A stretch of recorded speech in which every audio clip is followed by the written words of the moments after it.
Katana is a lighting tool. So, first and foremost, you can position lights and send off many renders to the queue and do all the kind of things you normally think of for a lighting tool. The extraordinary thing when you look at it from the outside is just how successful the Foundry have been at taking real-world production tools out of these major houses and then commercializing them. I mean, Katana was Sony's core lighting tool, and now, of course, it's available to everybody.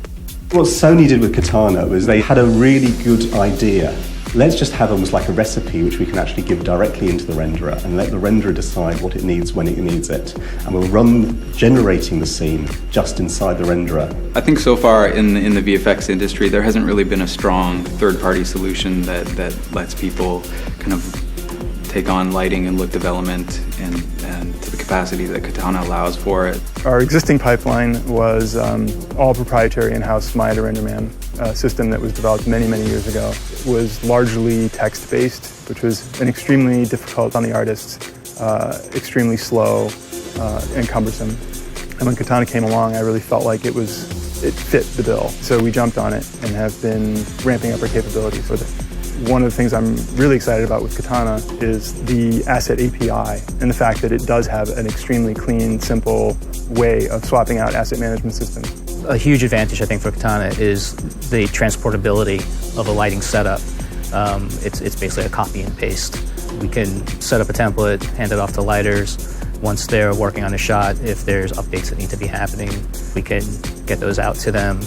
We're primarily a creature shop. We do a lot of creatures. We did half the shots for the film Ted and the Twilight series. We did the wolves. Whenever we do have variants of a creature, very often we'll just generate multiple look files and we can just switch out the look file that's required for a particular shot. But that's really kind of a subset of what Katana really does. It's the lighters are the ones who inherit all the data from all the upstream departments, and they got to make that shot work. They got to get all the stuff rendering together. The whole scene from the top all the way down, through all of your geometry, your lights, your materials even, like the entire definition of the scene is processed on demand as either the UI or the renderer needs it. What I found it most helpful for is the ability to have things just simply in front of you as an artist. You import your assets in the top and you can easily tell all the way down the node graph to the bottom what you're looking at, and you can tell at any point in time where something might be going wrong and then just change it out or change a parameter if you need to at that point. Because it's a lot easier to iterate, not only is it easier in the sense that you can create an asset, change an asset without breaking everything, but you can also do it quickly. That combination is pretty powerful. So now, instead of spending your time kind of rebuilding a scene because you changed one asset, you might get another iteration of the asset in that same time. Even if you're doing like 10 shots, it doesn't have to be hundreds of shots or thousands of shots. But as soon as you want to use, build a model, do some look development, and then use that in 10 shots, and maybe some of those shots you need to make tweaks and changes to.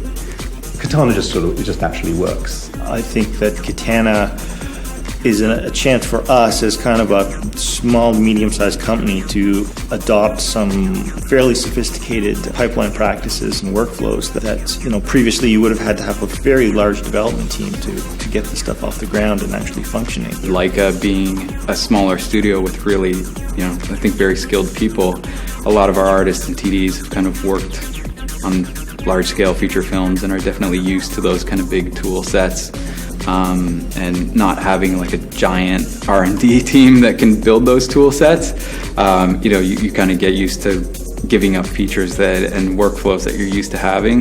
The whole procedural attribute processing engine inside of Katana is completely designed around giving as much flexibility as possible to the lighter at the last stage of production. I love it. I think it's great. Working on a shot to try new things, it's very adaptable and has really streamlined our process.